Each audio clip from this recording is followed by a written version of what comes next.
Bukit Govardhan atau Govardhana merupakan sebuah kawasan suci yang terletak di dekat kota Vrindavan, negara India.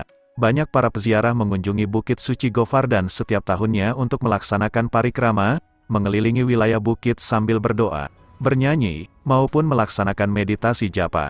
Bukit Govardhan merupakan saksi sejarah turunnya Sri Rama maupun Sri Krishna pada 5.000 tahun yang lalu. Wilayah di sekeliling Govardhan dipercaya sebagai tempat Sri Krishna dan Balarama melakukan tarian lila selama reinkarnasi terakhir mereka di bumi. Sebagaimana disebutkan dalam kitab Wisnu Purana, bahwa pernah terjadi perseteruan antara Sri Krishna dengan Dewa Indra di saat perayaan Indra Puja yang dilaksanakan oleh para penduduk Vrindavan. Penduduk yang hidup dari sektor pertanian dan beternak sapi di Vrindavan sangat tergantung pada kesuburan tanah yang mereka tempati. Dewa Indra yang berkedudukan sebagai dewa petir dan hujan, sangat dihormati agar tetap dapat menurunkan karunia-Nya memberi kesuburan pada tanah yang mereka tempati. Maka dari itu penduduk Vrindavan selalu melakukan festival Indra Puja sebagai perwujudan hormat baktinya ke hadapan Dewa Indra. Dari wujud bakti persembahan tersebut ada rasa khawatir yang timbul jika perayaan itu suatu saat tidak dilaksanakan. Mereka takut jika perayaan ini ditiadakan akan mengakibatkan Dewa Indra murka dan menghukum mereka dengan kemarau yang berkepanjangan. Pada suatu hari, di saat para penduduk Vrindavan sibuk mempersiapkan festival Indra Puja dengan mengumpulkan berbagai hasil pertanian, mengolah berbagai produk susu, dan menghiasnya sedemikian indah, Krishna kecil datang kepada ayahnya Nanda yang sedang berkumpul dengan para keluarga Vrindavan. Sri Krishna bertanya, "Kenapa upacara ini harus diadakan?" Nanda sejenak berpikir dan menatap wajah putranya. Ia berusaha menjelaskan dengan sabar, bahwa upacara ini penting untuk memohon karunia Dewa Indra sebagai penguasa hujan, dan ucapan terima kasih atas berkah kesuburan yang diberikan kepada kita semua. Namun Krishna tidak puas dengan jawaban ayahnya tersebut, dan ia berkata yang seolah-olah mengarah pada filsafat karma mimamsa. Krishna mengatakan bahwa semua yang diperoleh oleh masyarakat Vrindavan karena karma dari perbuatan yang telah mereka lakukan, sesuai dengan hukum karma yang sudah ditetapkan, para dewa sama sekali tidak punya hak melawan hukum karma yang sudah ditetapkan tersebut, karena sesungguhnya para dewa hanyalah abdi Tuhan yang diberikan kuasa untuk menjalankan tugas sesuai dengan fungsinya masing-masing. Yang memberikan karunia secara langsung adalah Tuhan itu sendiri, bukanlah para dewa. Krishna juga menjelaskan bahwa setiap makhluk hidup bahkan benda mati sekalipun memiliki perannya masing-masing. Dewa memiliki peran sebagai aparatur pemerintahan alam semesta. Brahmana berkewajiban membina spiritual masyarakat. Para kesatria harus melindungi rakyatnya. Waisya harus bergerak dalam bidang perekonomian, dan seorang sudra harus bersedia melayani golongan yang lain. Setiap tanah, air, api, udara dan semua benda mati lainnya serendah apapun itu juga memiliki peran yang tidak boleh dipandang sebelah mata. Semuanya harus diberikan penghargaan dan penghormatan sesuai dengan perannya masing-masing. Sri Krishna menyatakan kalau yang lebih patut dipuja adalah Bukit Govardhan yang telah mendatangkan kesuburan, menjadi media bercocok tanam dan tempat beternak sapi-sapi milik mereka. Melalui berbagai pertimbangan dan berbagai argumen membuat Nanda serta para penduduk Vrindavan akhirnya menuruti petunjuk Sri Krishna. Upacara Indra Puja akhirnya tidak dilaksanakan, dan para penduduk mengikuti perintah Krishna untuk melakukan festival perayaan menghormati Bukit Govardhan dan melakukan persembahan kepada para Brahmana. Atas tindakan penduduk Vrindavan yang menghentikan perayaan Indra Puja, mengakibatkan dewa menjadi marah. Seketika itu juga Dewa Indra mengirimkan hujan badai yang sangat lebat sehingga menyebabkan banjir bandang, petir dan gemuruh hebat di sekitar wilayah Vrindavan. Para penduduk ketakutan dan berusaha menyelamatkan diri mereka masing-masing. Sri Krishna mengetahui semua ini akan terjadi, maka dikumpulkanlah para penduduk beserta hewan ternak mereka untuk berlindung bersama. Dengan menggunakan jari kelingkingnya Sri Krishna mengangkat Bukit Govardhan dan menempatkan semuanya berlindung di bawah bukit yang beliau angkat tersebut. Berkali-kali petir dan gemuruh menyambar dengan dahsyatnya, namun setelah berlangsung sekian lama akhirnya Dewa Indra menyadari bahwa yang dia hadapi bukanlah seorang anak biasa, tetapi perwujudan dari kepribadian Tuhan Yang Maha Esa.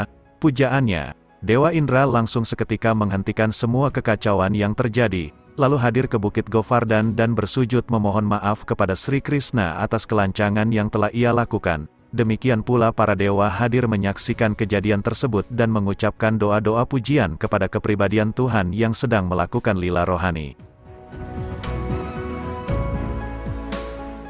Kepada seluruh penduduk Vrindavan, Sri Krishna akhirnya mengidentifikasikan dirinya sebagai Bukit Govardhan.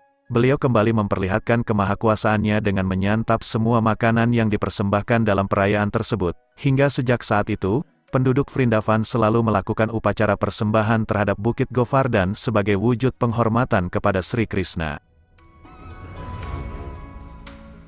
Sampai saat ini tradisi Govardhan Puja tetap dilaksanakan. Perayaannya diperingati sehari setelah festival Dipawali. Festival dilakukan dengan memasak 108 jenis makanan yang dibentuk sedemikian rupa sehingga menyerupai replika sebuah gunung, oleh penduduk setempat disebut sebagai angkut. Masyarakat setempat juga biasanya melakukan parikrama dengan mengelilingi Bukit Govardhan.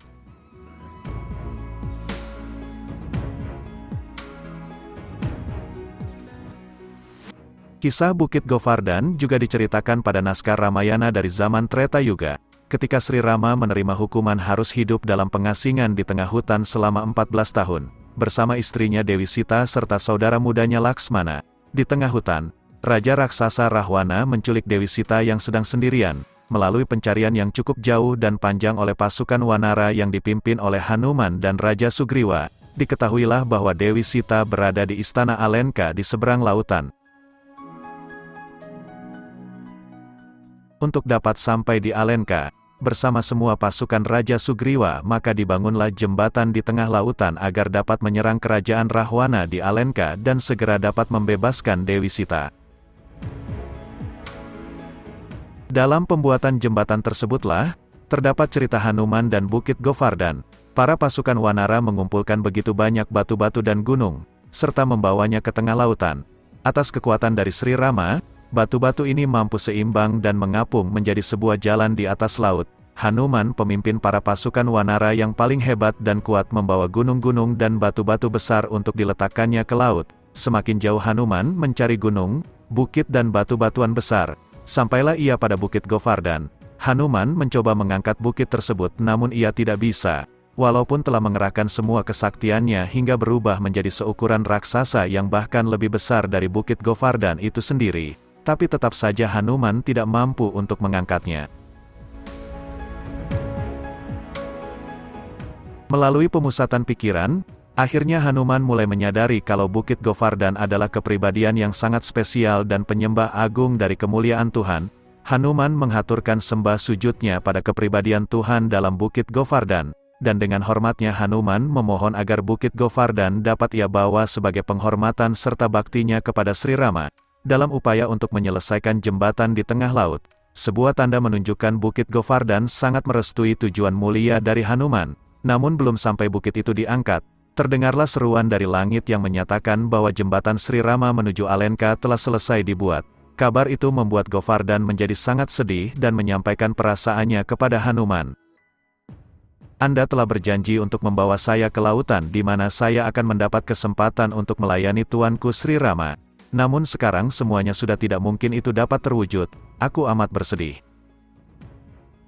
Setelah mendengar semuanya dari Govardhan, selanjutnya Hanuman berusaha menenangkannya, dan akan menyampaikan kejadian tersebut kepada Sri Rama. Karena bila itu terus terjadi maka semua tanaman akan menjadi layu, hewan-hewan bisa mati kelaparan dan tanah pun akan menjadi tandus. Hingga suatu ketika Sri Rama menyampaikan pesannya melalui Hanuman. Sesungguhnya saya sangat senang dengan pengabdian Govardhan. Saya memohon agar Bukit Govardhan bersabar karena nanti di zaman Dwapara Yuga, Tuhan dalam wujudnya yang asli akan turun dan bereinkarnasi sebagai Sri Krishna. Sri Rama berjanji bahwa pada saat kedatangannya nanti kembali ke bumi, ia akan menyertakan Bukit Govardhan dalam kegiatan ilahinya bersama saudara beliau Balarama. Di saat itu pula Bukit Govardhan akan menjadi tempat bermain Sri Krishna bersama dengan teman-temannya sebagai pengembala sapi, dan sampai kapanpun Bukit Govardhan akan tetap dikenang sebagai tanah yang suci. Dan demikianlah kedua kisah berbeda zaman ini terjadi, demi menepati janji yang telah diucapkannya. Maka Sri Rama yang telah hadir kembali dalam diri Sri Krishna, mempergunakan Bukit Govardhan untuk menyadarkan keangkuhan Dewa Indra sekaligus memberikan anugerah cinta kasih yang penuh kemuliaan. Sri Krishna sesungguhnya tidak melarang terhadap pemujaan atau perwujudan bakti kepada para dewa termasuk Dewa Indra. Namun Sri Krishna melarang penduduk memuja Dewa Indra karena pada saat itu diketahui bahwa Dewa Indra telah melampaui kuasanya, menganggap bahwa kekuatan dan kekuasaannya untuk menghadirkan hujan berasal dari dirinya. Namun sesungguhnya semua itu berasal dari kemampuan yang sejatinya bersumber melalui Tuhan itu sendiri. Semoga apa yang kami hadirkan dapat bermanfaat. Jika sahabat baru pertama kali mengunjungi channel ini dan juga suka dengan kajian histori agama Hindu, kami mohon dukungannya untuk menekan tombol like dan subscribe, serta ucapan terima kasih kami sampaikan bagi para sahabat yang telah setia mendukung Widya Bali Channel. Semoga kebaikan Dharma selalu menyertai kita semua.